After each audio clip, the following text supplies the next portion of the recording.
Même quand un épisode de Star Wars The Bad Batch est trop court, on trouve toujours du plaisir à revivre des aventures dans cet univers. En tout cas, c'est le ressenti que j'ai eu en regardant l'épisode 4 de cette série.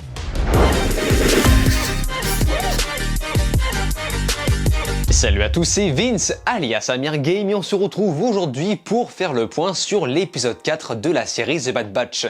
Série que j'ai mis en lien en annotation car oui, j'ai créé une nouvelle playlist. Donc les nouveaux arrivants, vous savez quoi faire, je vous redirige sur ma playlist consacrée à ça. Mais aujourd'hui on se concentre sur l'épisode intitulé Cornered, autrement dit acculé en français et je pense que c'est le nom qu'aurait dû avoir la série entière. Mais qu'importe puisque le titre français sera directement intitulé La chasseuse de primes. Voilà, au moins comme ça c'est clair. Cet épisode sera composé d'une durée d'un peu plus de 20 minutes. Et laissez-moi vous dire que c'est de moins en moins long. Enfin, si ça continue, le prochain durera 10 minutes. Star Wars The Bad Batch, épisode final de 5 minutes. Bref, ne jugeons pas la durée, voyons maintenant ce qu'il s'est passé dans cet épisode. Le Bad Batch a pour l'instant comme objectif de se cacher, et pour ça, il compte utiliser la planète Idaflor, alors qu'il manque déjà de carburant et de provisions. Mais la signature de vaisseau étant déjà recherchée, ils vont devoir se poser de façon forcée sur Pantora, qui est, je le rappelle, une planète déjà apparue dans la série Clone Wars.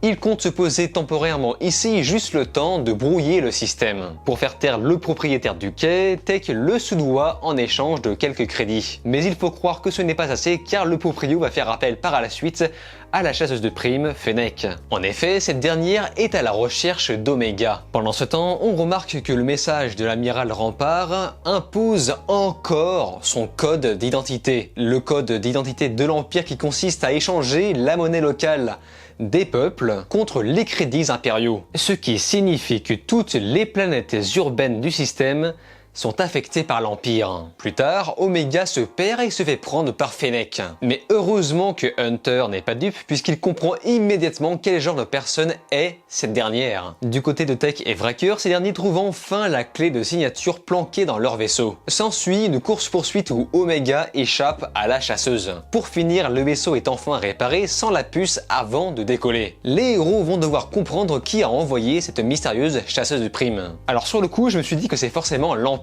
mais avec du recul, je me suis rappelé que l'Empire, en tout cas Tarkin, n'était pas forcément à la recherche d'Omega. Alors actuellement, qui pourrait être à la recherche d'Omega? Rappelons-nous que les Kaminoans sont à la recherche d'un cobaye pour une nouvelle génération de clones supérieurs. Et dans ma vidéo précédente, j'avais fait le lien avec Omega. Peut-être que cette dernière est une version cachée du clone supérieur. C'est pourquoi ils ont besoin de récupérer Omega vivante, donc ils ont besoin d'un chasseur de primes.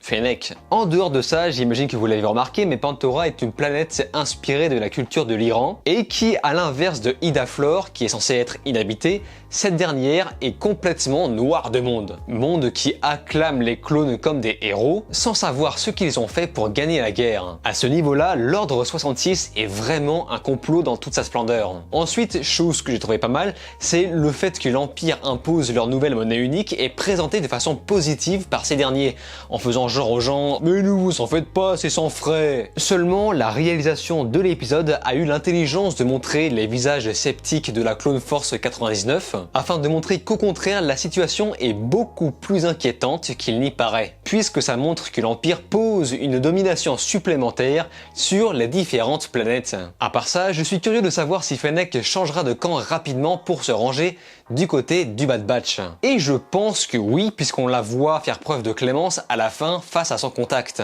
là où la mise en scène présentait la chose comme si elle s'apprêtait à le tuer. S'ils reviennent, vous savez comment me contacter. Ensuite, lors de la scène des droïdes, je ne sais pas si c'est R2D2 qu'on voit ou si c'est juste un easter egg. Je dis ça parce qu'il leur ressemble vraiment beaucoup. Et à part ça, j'ai quand même été surpris de voir à quel point Wrecker est aussi naze face à Fennec. Mais j'imagine que ça fait partie de son côté bourrin, qui finalement ne vaut pas grand chose seul sans son équipe. D'ailleurs au passage, il se prend son énième coup sur la tête, jusqu'à s'évanouir littéralement. Donc rappelez-vous de ma théorie de ma vidéo précédente. Est-ce que ça aura un impact sur sa puce inhibitrice? Est-ce qu'à l'heure qu'il est, le simple fait de réentendre l'ordre 66 le fera changer de camp? L'avenir nous le dira. Concernant l'épisode en lui-même, j'ai trouvé les panoramas sur Pantora complètement dingues. Ça, c'est du Star Wars. L'environnement et la vie est extrêmement riche et varié. Il y a du monde partout, des commerces, de la musique ambiante, etc.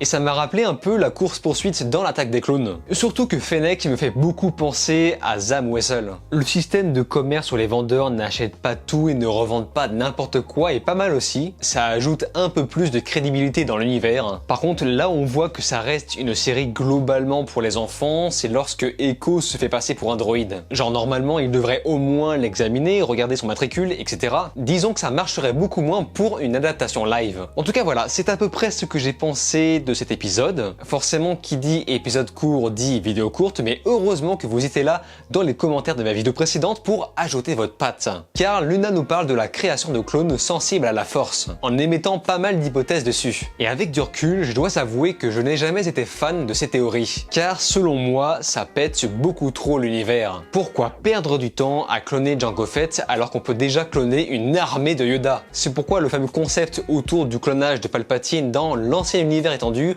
ne m'a jamais vraiment plu. Mais ce qui n'exclut pas forcément qu'un clone peut apprendre à utiliser la force. Je pars du principe que n'importe quel être le peut. Ensuite, nous avons Léo Franco qui nous dit que l'Empire va utiliser les enfants dès leur jeune âge pour former les Stormtroopers. Et arrêtez-moi si je me trompe, mais je pense que c'est déjà ce qu'on voit dans la série Rebels.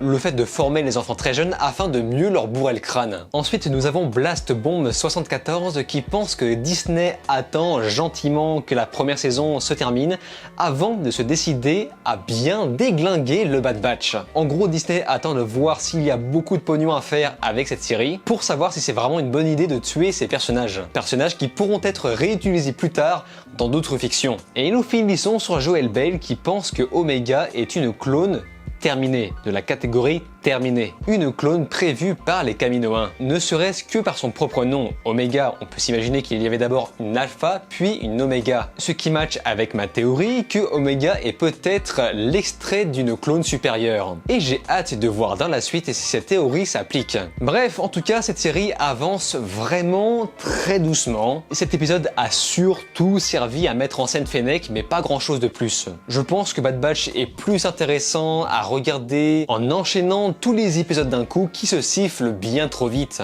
Mais j'imagine que cette série a encore beaucoup de choses à raconter et j'espère être là pour en parler. Et vous aussi d'ailleurs, donc si vous avez des analyses et théories à ajouter par rapport à ça, n'hésitez pas à m'en faire part dans les commentaires. C'est avec plaisir que je mettrai en avant ceux qui me paraissent les plus pertinents si je prépare une nouvelle vidéo sur cette série. Sur ce, on se laisse ici, n'oubliez pas de vous abonner à ma chaîne YouTube, cliquez sur la cloche, likez, partagez et de regarder mes autres vidéos. Je vous dis alors ciao et à la prochaine.